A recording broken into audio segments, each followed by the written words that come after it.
Voyons ce chantier. Très important en archéologie de faire attention aux couches de terre qu'on traverse parce que ça peut être des anciennes structures. Je vais au niveau de Daphné du coup. Ouais.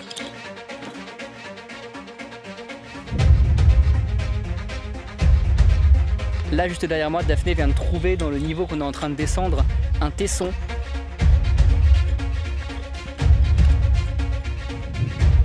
C'est là-dessous! C'est là-dessous qu'il y a tout ce qu'on veut là.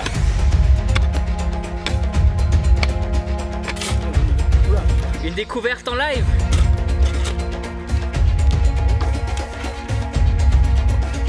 C'est particulièrement profond. Un tesson? Un tesson, ouais. Encore un tesson restant. Blanc.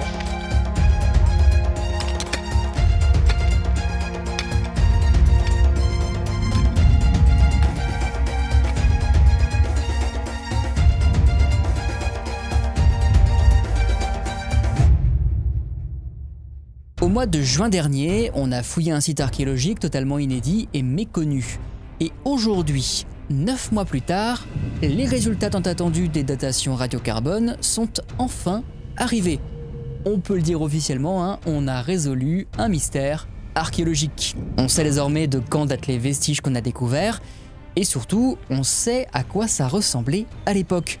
On peut même vous montrer une illustration du site tel qu'il était en fonctionnement, puisqu'on a eu la chance de travailler avec une illustratrice. Alors vous allez constater que ça n'a pas grand chose à voir avec ce qu'on a sous les yeux actuellement. Le résultat est assez déroutant. On a vraiment l'impression de voyager dans le temps. On va examiner tout ça, mais avant je vais vous raconter à nouveau toute l'histoire de la découverte et les rebondissements de la fouille archéologique. Comme ça, c'est pas du tout la peine d'avoir vu la précédente vidéo. Pour celles et ceux qui l'auraient quand même regardé et qui sont sûrs de bien se souvenir de toute la complexité du site, n'hésitez pas à passer directement à l'annonce des résultats qui se situe au timecode qui s'affiche à l'écran. Mais bon, n'hésitez pas non plus à rester, hein. Un petit récap, ça fait jamais de mal. Bref, installez-vous confortablement et laissez-moi vous raconter à nouveau toute cette aventure. Nous sommes donc au mois de juin 2019 quand François lance les démarches nécessaires et obtient une autorisation de fouille. Alors François, c'est un ami qui est doctorant, mais aussi président d'une association d'archéologie, le GRAB. Le GRAB opère principalement dans la vallée de la Bruche et plus généralement dans le massif vosgien. C'est une association que vous avez peut-être déjà vue à l'œuvre puisque c'est avec eux qu'on avait prospecté en avril 2019 un camp de la Première Guerre mondiale. Un camp totalement inconnu que François avait lui-même découvert. Une nouvelle cartouche de masque à gaz. Ouais, mais beaucoup mieux conservé, tu vois. Il y a encore le système pour le visser au masque. C'est vraiment une... C'est génial. C'est d'ailleurs un très bon exemple des nombreux sites archéologiques inconnus qui se cachent dans la montagne. Autant de sites archéologiques que le GRAB s'efforce de localiser et d'étudier. Et parmi ces sites archéologiques inconnus, il y a bien évidemment notre chantier. François n'a pas choisi l'emplacement au hasard. Au contraire, ça faisait depuis 2017 qu'il avait repéré de curieuses anomalies de terrain. Des sortes de dépressions en forme d'entonnoir. Ça, j'adore ça. Découvrir des trucs comme ça, totalement insoupçonnables, juste avec le relief. Si tu t'approches un petit peu, tu vois là, il y a une légère dénivellation comme ça. Une espèce de fossé, je sais pas si tu le vois. Ouais. C'est très léger, mais en fait, si on s'approche, on voit qu'il y a un creux en haut là. Là, il y en a un autre juste en dessous. Et en fait, ça continue comme ça jusqu'en bas là. Attention de ne pas glisser, Julien. Parce qu'avec le bois mouillé, hop. C'est très intéressant, on est à seulement quelques mètres du site et on a un autre relief assez énigmatique dont on va percer le mystère. Allez, c'est parti.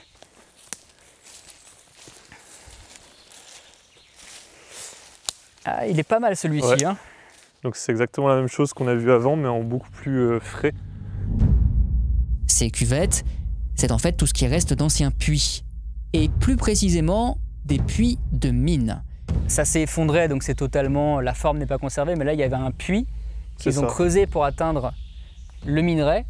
Et tout le déblai, toutes les caillasses qu'ils ont virées, et la terre, c'est arrivé là. Exactement. Ouais. C'est devenu ce qui s'appelle la halde, du coup, c'est ça? C'est ça, exactement. Et donc ça, c'est ce qu'on appelle une pigneux. C'est un mot germanique du XVIe siècle au moins, qui signifie un puits sur le filon, en fait. Alors c'est difficile à imaginer aujourd'hui, je sais, mais dites-vous que jadis, ces puits étaient empruntés par des mineurs qui descendaient dans les profondeurs de la terre pour chercher du minerai. Sauf que ces puits ont fini par être abandonnés et avec le temps, ils se sont effondrés, adoptant cette forme si particulière et si caractéristique. Dans l'espace germanique, ces puits sont connus sous le nom de Pingen.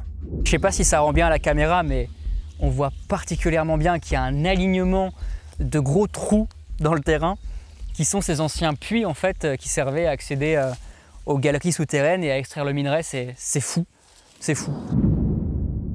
Nous sommes donc au beau milieu d'anciennes mines. Ok, alors c'est très bien, mais des mines de quoi? Eh bien, il n'y a qu'à se baisser pour le savoir. Car encore aujourd'hui, il reste ça et là, au fond des Pingen, des blocs de minerai. Tu peux essayer de le soulever, tu verras, C'est vrai? ça pèse lourd. Est-ce que je risque de me ridiculiser devant 50 000 personnes? Peut-être. C'est probable. Ah mais ça va. Oui, ça va. Ouais, ça va, mais c'est quand même... C'est quand même mastoc par rapport à la dimension du truc, quoi. On constate que c'est du minerai de fer, un minerai qui est exploité depuis l'époque des Celtes. Bon, par contre, ce minerai, en tant que tel, il ne sert strictement à rien. Le fer n'y est pas présent sous forme de métal qu'on pourrait directement utiliser, mais sous forme d'oxyde, ces petites veines noires qu'on voit se découper sur l'orange. Alors pour obtenir du métal fer à partir de ça, il faut commencer par concasser le bloc, puis mettre les fragments à chauffer au fourneau.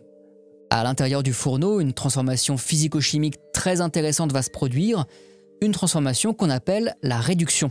Alors je pense qu'à l'époque ça devait paraître un peu mystérieux, mais aujourd'hui on sait très bien comment ça marche. Et vous allez voir, c'est tout à fait passionnant. En fait, tout commence avec la combustion du charbon qui va créer du monoxyde de carbone, molécule constituée d'un atome de carbone et d'un atome d'oxygène. Ce monoxyde, c'est la clé de toute la transformation, puisque c'est lui qui va venir interagir avec notre oxyde de fer en s'emparant de l'atome d'oxygène, rien que ça. Notre monoxyde de carbone devient ainsi du CO2, du dioxyde de carbone, et s'échappe hors du fourneau avec les fumées, laissant derrière lui du métal fer exploitable. Ce fer va se déposer tout au fond, et bien sûr en parallèle les autres éléments solides, comme par exemple la gangue rocheuse stérile du minerai, cette partie orange qu'on avait vue tout à l'heure, eh bien ces autres éléments solides vont se mélanger, se liquéfier et s'écouler hors du fourneau sous forme de scories. Pour le dire très simplement, les scories sont les déchets qu'une fonderie laisse derrière elle. Et c'est là que ça commence à devenir très intéressant, puisque selon les périodes, les fonderies ne vont pas laisser le même type de déchets derrière elles. Ce qui veut dire que si on retrouve ces déchets, on va avoir un premier élément de datation. Et ça, c'est une très bonne nouvelle, parce que jusque-là, on était en plein mystère. Les puits de mine, par exemple, pourraient dater de n'importe quelle époque. Ça fait depuis l'époque des Celtes qu'on creuse des puits pour atteindre du minerai de fer. Quant aux archives, elles ne sont pas plus loquaces et les premières mines de fer mentionnées dans le secteur remontent à la Renaissance, précisément en 1558. Alors peut-être qu'il s'agit effectivement de notre site, mais rien n'est sûr. Vous l'avez compris, pour en savoir plus, il va falloir trouver l'emplacement des fourneaux. Et c'est là qu'intervient notre sondage. En effet, il a été implanté sur l'une des nombreuses anomalies de terrain. Non pas un puits de mine, même s'il y en a un juste à côté, mais une sorte de petite élévation. Une petite élévation sur laquelle on a découvert la présence massive de scories, et qui semble bel et bien être l'emplacement d'une ancienne fonderie. Sauf que là, coup de théâtre, cette fonderie pourrait être très ancienne. Et oui, il faut savoir que depuis la fin du Moyen-Âge, les fonderies de la région utilisent des hauts fourneaux, qui chauffent à 1600 degrés et produisent des scories carrément vitrifiées. Rien à voir avec les nôtres, qui sont le fruit d'une technique plus rudimentaire et bien plus ancienne. Nos scories sont en fait ce qu'on appelle des scories de bas fourneau. Un type de fourneau qui chauffait beaucoup moins bien, qui perdait un peu de métal dans les scories, mais qui a été utilisé à des époques beaucoup plus anciennes, depuis les Celtes jusqu'au Moyen-Âge. Notre exploitation métallurgique est donc potentiellement très ancienne. En tout cas, c'est sûr qu'on est bien avant les premières mentions de mines dans les textes, qui, je vous le rappelle, datent de la Renaissance. On est dans un pan totalement inexploré de l'histoire, que seule l'archéologie va permettre de dévoiler.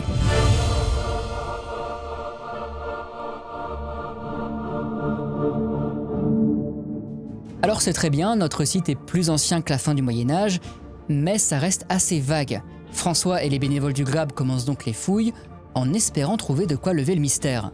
Pour ma part, j'arrive le 2e jour, et dès les premiers coups de truelle, il y a à la fois des scories et du mobilier archéologique. C'est là-dessous! C'est là-dessous qu'il y a tout ce qu'on veut là. C'est sûr? Qu'avez-vous trouvé? Non.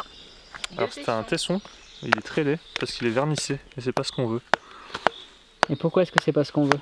Parce que ça a l'air de la cérame de mamie du 19e siècle ou même du début 20e siècle. Dans la zone que Daphné est en train de descendre à la pelle, juste derrière moi, elle a trouvé un tesson de céramique qui ressemble à ça et qui malheureusement est encore une fois un tesson assez récent, je pense. Et on met le tesson en sac. Une bonne chose de faite. Oui, c'est vrai. À l'encombrement très convenu. Oula. C'est un tesson. Une découverte en live. Je vais vous montrer ça, mais vous allez être déçus. Bonjour. Donc je viens de trouver en live ceci. On va essayer de faire une mise au point dessus, ce sera un petit peu mieux. Donc je viens de trouver ceci, c'est encore une fois un tesson, un morceau de poterie et qui, au vu des motifs et au vu de l'aspect vernissé, est encore une fois relativement récent. Donc encore une fois, c'est pas tout à fait ce qu'on cherche, il faut qu'on descende encore. Mais ça fait quand même du bien au moral. Malheureusement, systématiquement, ce sont des poteries assez récentes qui ont à tout casser 200 à 300 ans.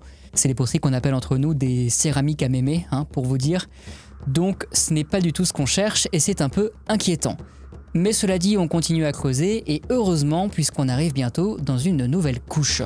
T'as plus de bouts de verre, plus de trucs Non, comme ça? j'ai plus de bouts de verre et voilà, une truelle, Ok, cuillère de truelle, j'en ai plein. ça marche. En fait, on s'aperçoit que la couche dans laquelle on était jusqu'à présent est une couche fortement remaniée. C'est de la terre qui a été rejetée sur les couches archéologiques il y a quelques dizaines d'années lors du creusement d'un chemin forestier. Donc c'est pour ça qu'on avait des poteries récentes. La couche est perturbée. Une fois dans les couches archéologiques, on descend très précautionneusement puisque à chaque coup de truelle ou à chaque coup de pioche, il peut y avoir une structure en place, comme par exemple un bas fourneau. Alors forcément, on trouve pas mal de scories. Est-ce que vous voyez ce que je vois? Juste ici, nous avons une magnifique scorie. Mais on a aussi ce genre de choses, des fragments d'argile cuits. Je vous l'accorde, ça ressemble plus à grand chose, mais ce sont bel et bien des morceaux de fourneau. En fait, les bas-fourneaux étaient des structures qu'on remplaçait souvent, et quand un nouveau bas-fourneau était construit, l'ancien était cassé et jeté avec les scories. Ce que j'ai juste ici, c'est un morceau de paroi de four. C'est simplement la paroi du four qui était en argile, qui a cuit, qui a vitrifié, qu'on ne reconnaît pas forcément bien de l'extérieur, mais dès qu'on la casse et qu'on regarde à l'intérieur, on remarque très bien que c'est de la paroi qui a cuit, qui a vitrifié. Mais ce n'est toujours pas ce type de vestige qui va nous aider à dater notre site. En fait, pour dater le Ferrier, on s'est intéressé au charbon, puisque François a eu le budget pour faire des datations carbone 14. Donc à chaque fois qu'on descendait un peu plus dans le Ferrier, dans ce tas de scories, on prélevait des charbons pour qu'ils soient datés en laboratoire. Après la fouille, ils ont été envoyés au laboratoire de Poznan en Pologne, et c'est sur cet élément qu'on s'était arrêté dans la précédente vidéo. Il est donc temps de passer à la partie nouveauté.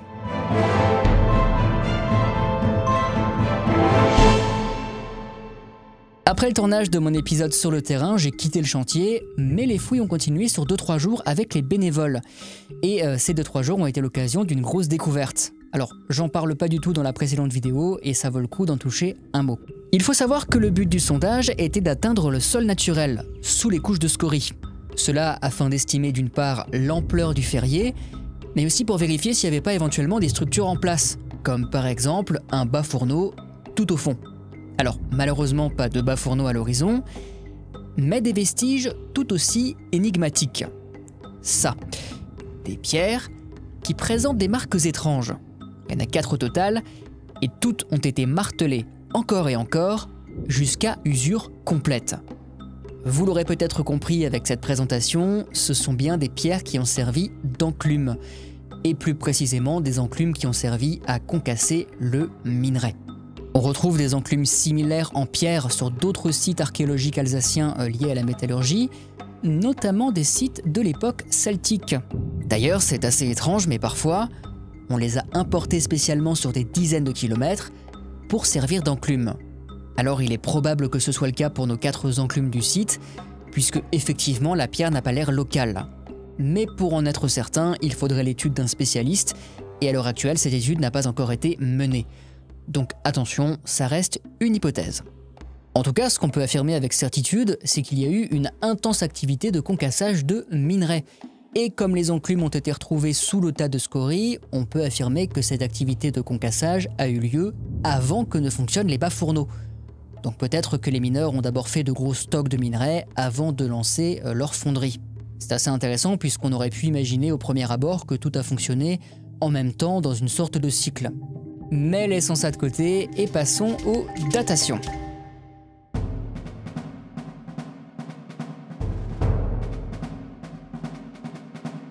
Le laboratoire est formel.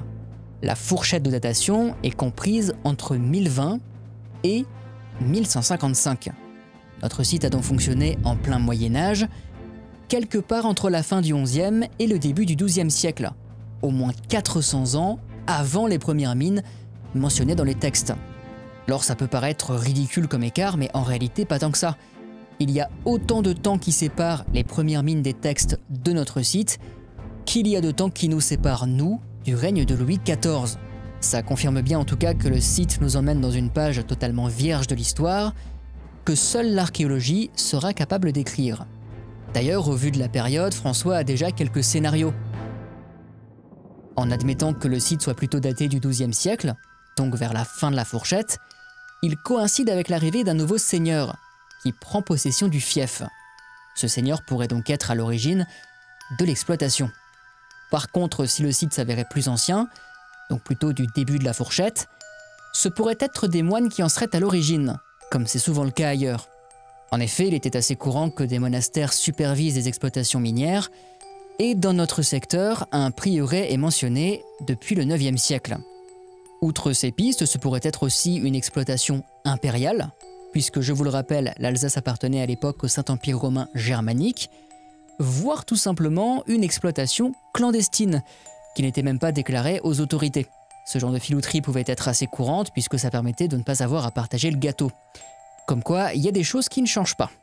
Bref, la datation ne résout pas toutes nos questions, ce n'est en fait que le premier jalon d'une longue enquête qui va permettre de retracer l'histoire du site. Mais laissons ça de côté et passons au plus visuel, la restitution du site.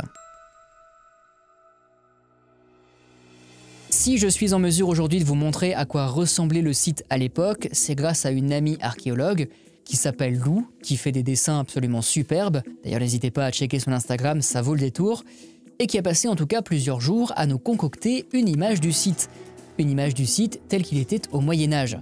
Je vous laisse donc savourer ça dans un petit voyage dans le temps.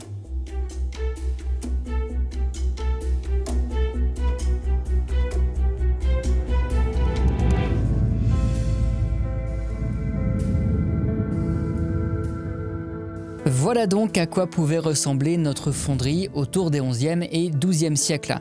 Alors on retrouve tous les éléments qu'on a vus sur le terrain, même les plus subtils, comme par exemple ce relief en forme de cuvette qu'on avait aperçu derrière le ferrier, et qui n'est autre qu'un de ces nombreux puits abandonnés. Alors là, sur le dessin, on le voit dans toute sa splendeur tel qu'il était à l'époque, avec une couverture sous forme de cabane pour le protéger des intempéries. Ça veut dire qu'ils ont creusé des puits pour atteindre le minerai. C'est ça. Et peut-être qu'en dessous, il y a une galerie du coup qui circulait. C'est probablement dans le filon, ouais, ils ont vidé le filon. Donc il doit y avoir des vides en dessous ouais, qui relient peut-être ces puits, effectivement. D'ailleurs, une fois que le minerai était sorti de la mine, il était amené aux enclumes pour y être concassé. Et ensuite, pour clore le processus, il finissait au fourneau. Alors sur l'image, il y a 2 fourneaux, mais en réalité, on ne sait pas combien de fourneaux ont fonctionné sur ce site. Et on ne sait pas non plus combien d'ouvriers ont travaillé, ça reste des points à éclaircir. Ce qu'on peut affirmer avec certitude, c'est qu'il y a eu une très grosse production de fer, puisque la taille du ferrier est impressionnante.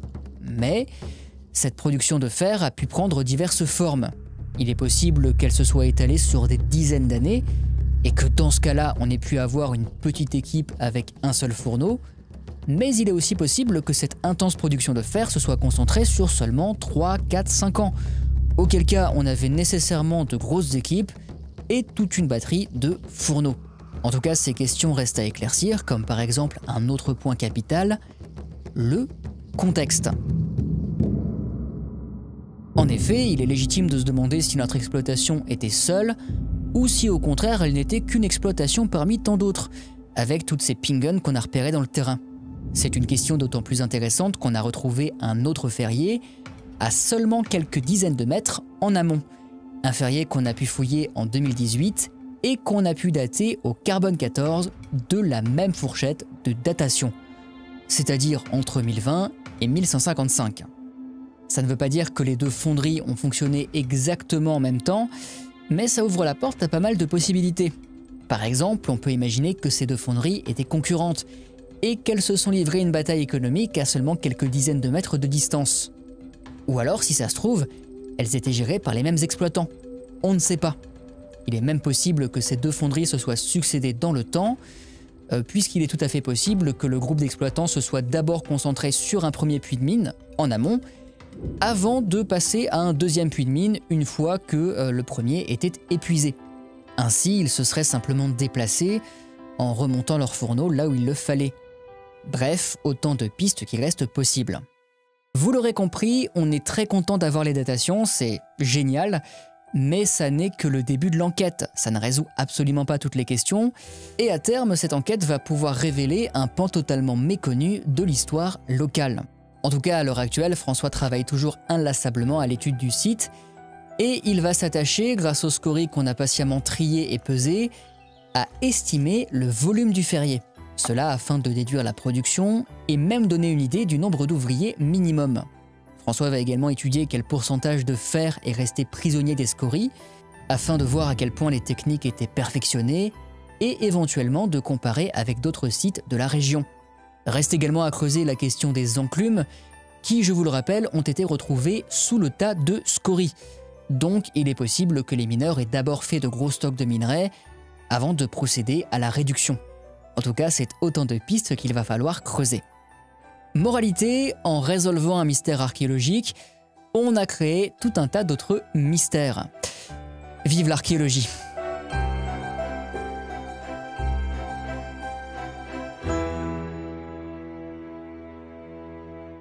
Les amis, je vous avoue que j'ai beaucoup hésité avant de vous présenter cet épisode.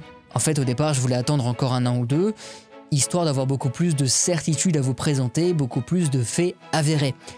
Au final, je me suis dit que c'était peut-être pas plus mal de vous montrer le rythme réel de la recherche, un rythme que vous pouvez suivre d'une année à l'autre sous forme de feuilleton.